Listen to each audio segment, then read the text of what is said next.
I am so happy to welcome all of you to our Fellowship for Today's Sunday service this afternoon. It's our Sunday service right before Christmas. And so we'll be singing some wonderful old favorite carols together. That's always so heartwarming and it just feels so good. So please join together in making some comments and letting us know that you're here. And we'll all just join into that wonderful community feeling. To begin our service, I'd like to invite you to close your eyes and let's just relax a few moments. Let our shoulders drop. And take a few deep breaths together. Let's breathe in and breathe out. Just relaxing the body and letting all of the stress of the day, the doing and the busyness of the day wash away. One more breath. And breathe out.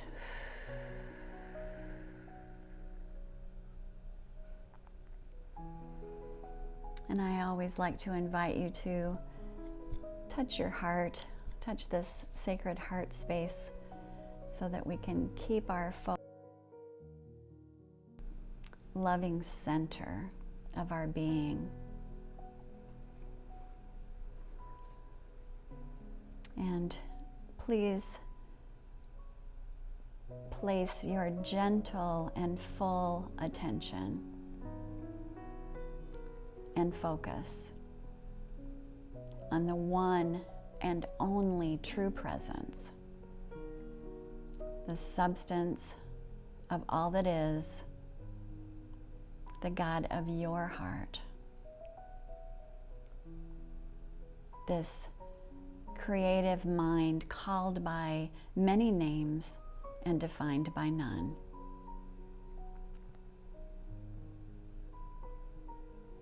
In this season of awe and wonder,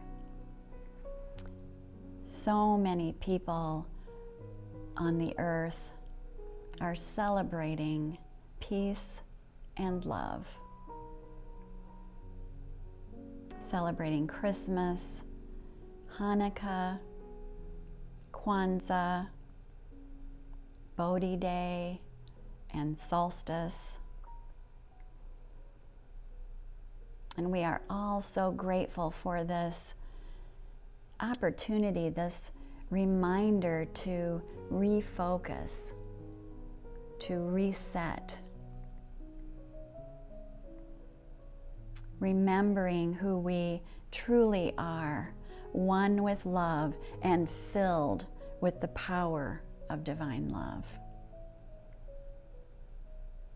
Knowing in our heart of hearts that we can always choose love.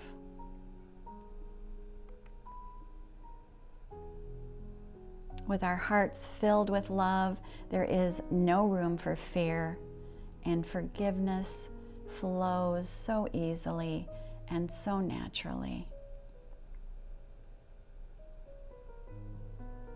So let us celebrate this blessing, these gifts of this season,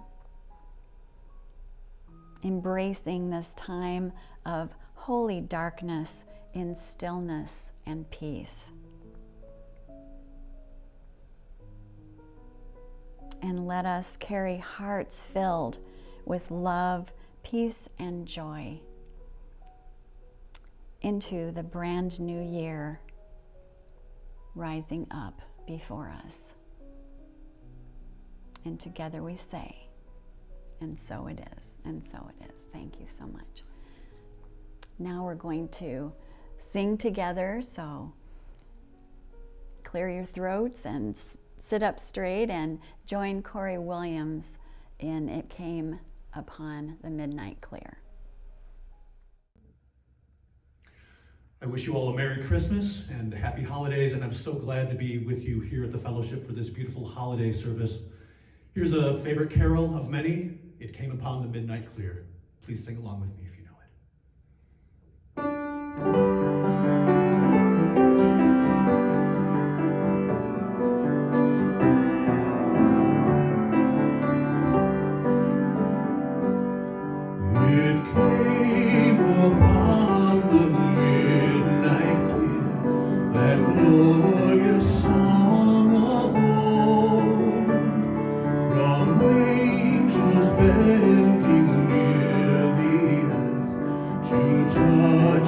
hearts of gold.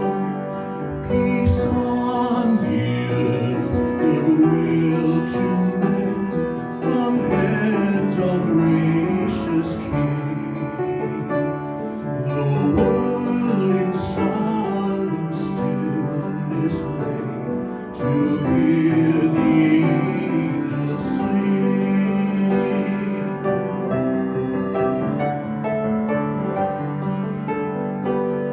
For lo, the days are hastening on, by prophet bards foretold, when with the ever-circling years comes round the age of gold, when peace shall over all the earth its ancient splendors flame, and the whole world send back the song which now the angels sing.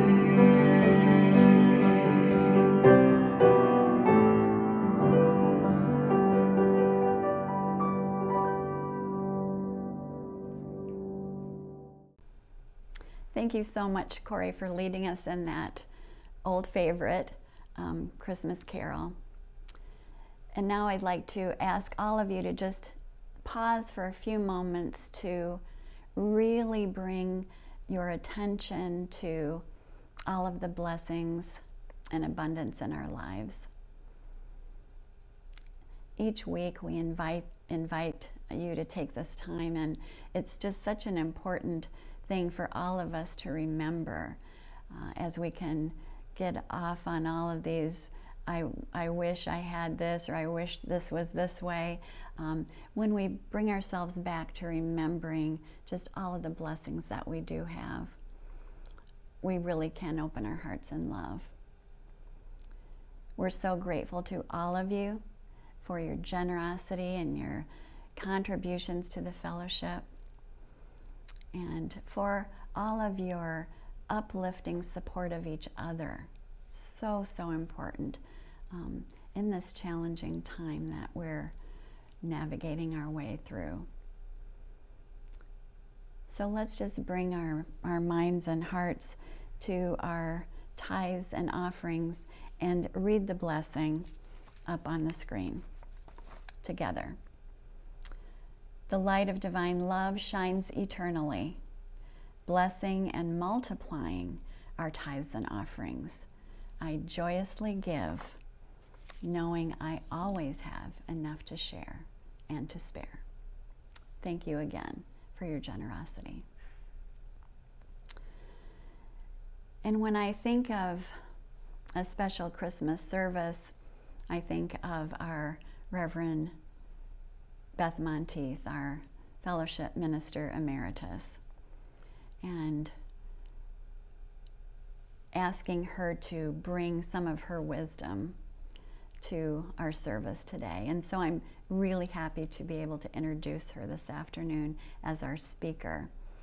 She'll be guiding us in a meditation, and then we'll listen to her inspiring words.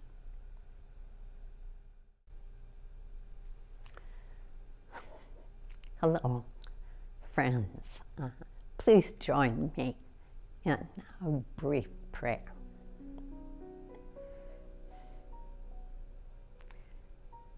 We turn to you, our Father, our Mother, our Creator, and our own true self, willing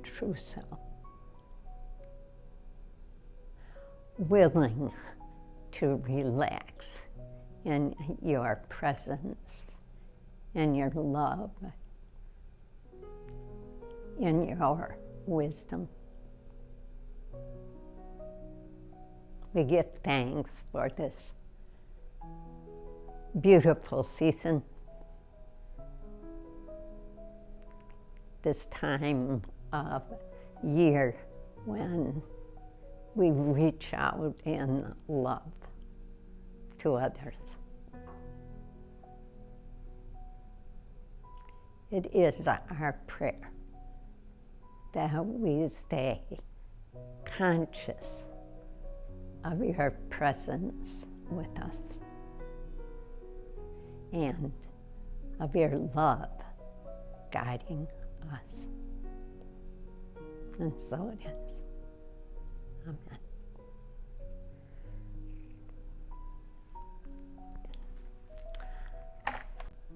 Okay.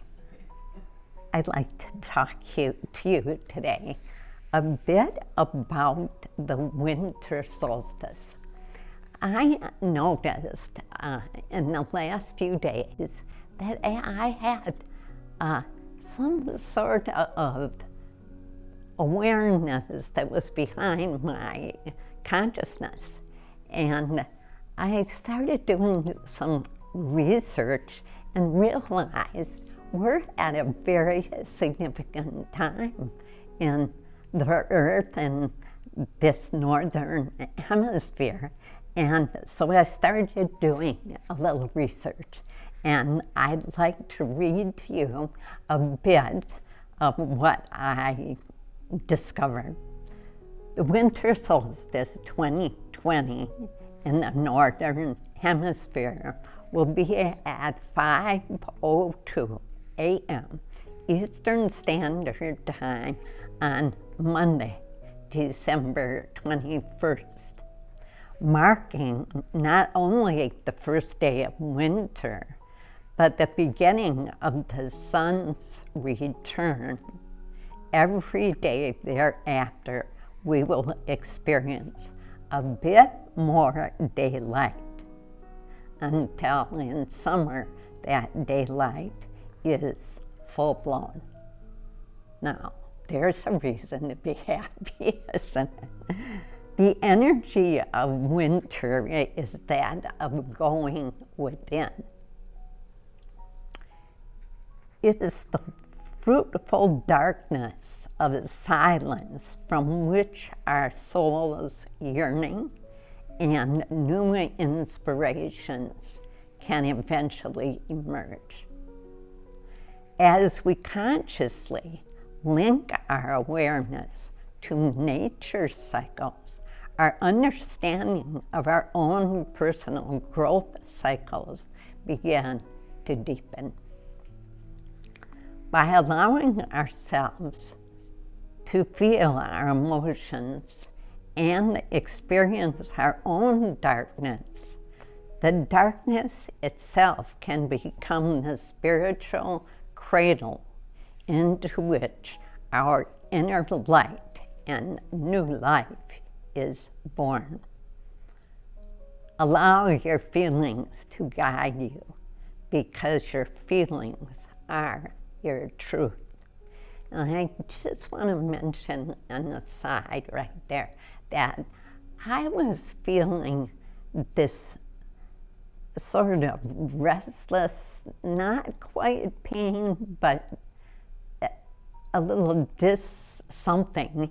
And when I started reading this material on the solstice and considered what I was going through in my life, it made so much sense to me, because we're all in touch with this earth and its rotations and the sun, and our inner life often is reflecting our environment, even on that huge scale.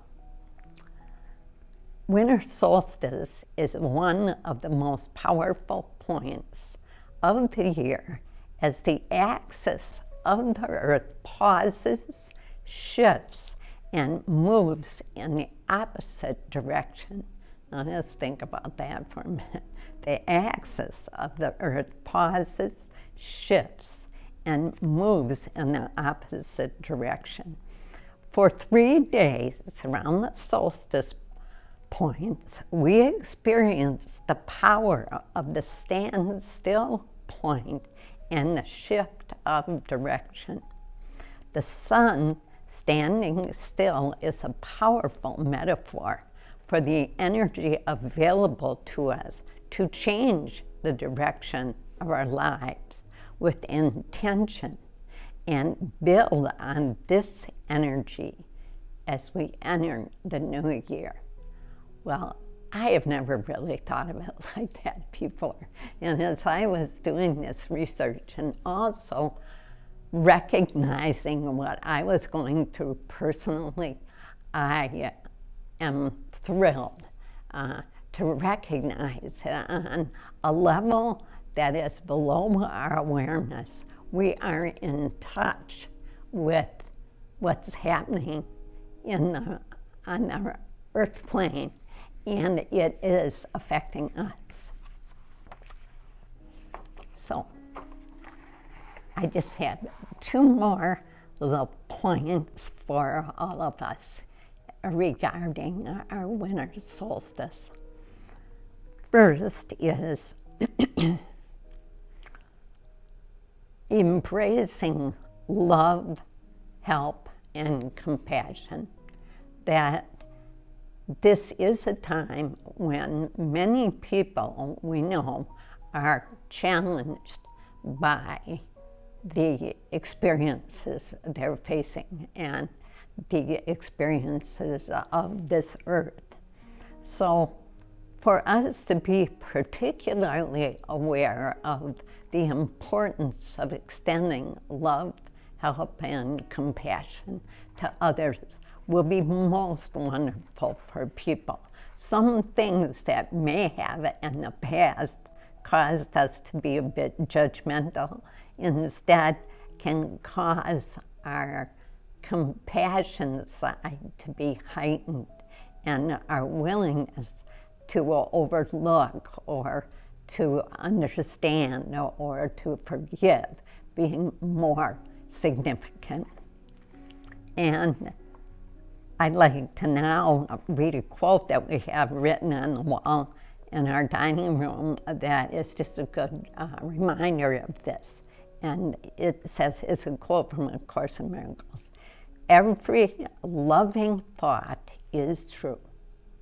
Everything else is an appeal for healing and help, no matter what form it takes.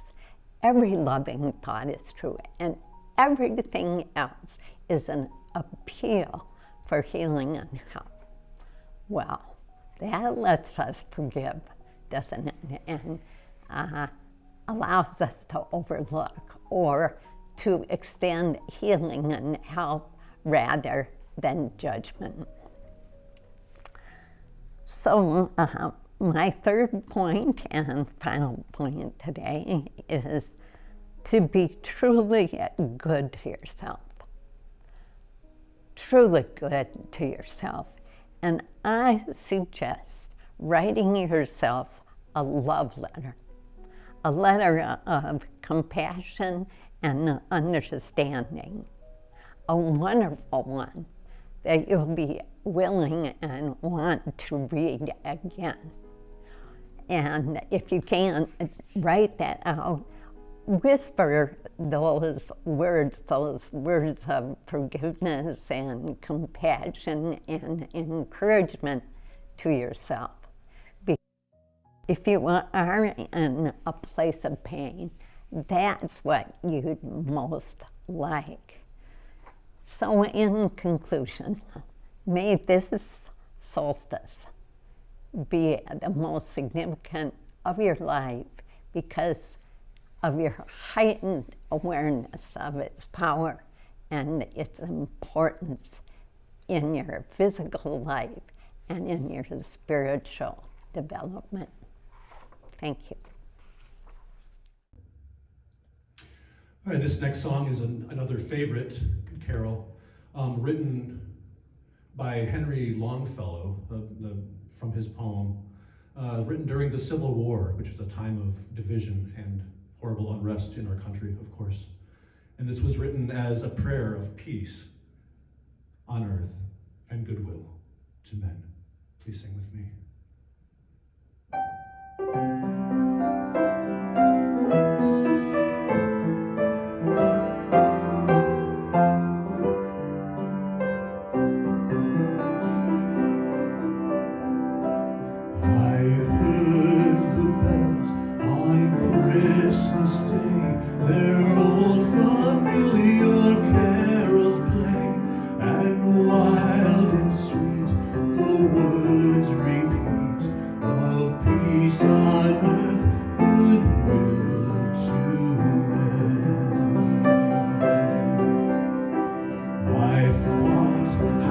Yes, the day had come, the belfries of all Christendom had rolled along the unbroken song of peace on earth, goodwill to men. Till ringing, singing on its way, the world revolved from night to day. A voice, a chime, a chant sublime of peace on earth, goodwill to men.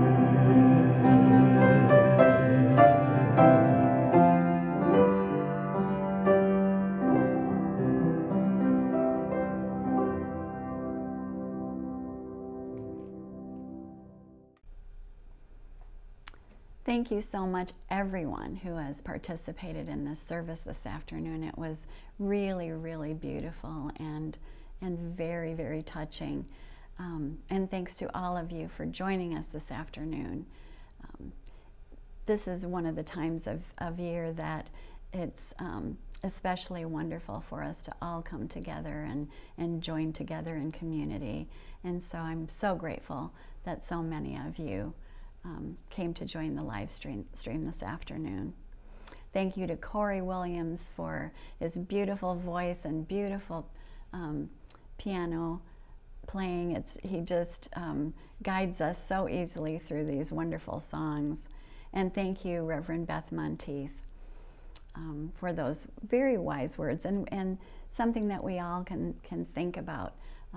Maybe there's another underlying reason that we're feeling some of the feelings that we are. I just have a few announcements this afternoon. David Dubuque's memorial service was earlier this afternoon at 1 o'clock, but if you weren't able to join us for the live stream, please know that you can still watch the service on our Facebook page, on our YouTube channel, and on our website. So if you'd like to see it, or if you'd like to see it again, please know that it's there for you. I want to make sure that everyone knows about our Christmas Eve service this Thursday, the 24th at 4 p.m. I'd love to have you all join us for that. Linda Abar is singing some really beautiful songs, so I hope to see you then. And also, just a little note here, watch for a really fun little Christmas game that is going to be emailed to you tomorrow. You can read all about it in the email, and I hope you join us in playing. It'll be fun. And now we're at the end of our service, which is always our time to join in our peace circle. Last week, Reverend Beth Monteith made a comment in the live stream that was one of her favorite parts of the service, or our peace circle. And I have always felt that way when we're in person or virtually. This is just such a wonderful ending to our service where we all come together. So open your hearts and reach out your arms and open your hands, and let's all join together in this wonderful, big, energetic peace circle where we'll sing our peace song and we'll say our closing blessing. The words will be on the screen for you. I love you so much, and I hope you all create a very, very Merry Christmas.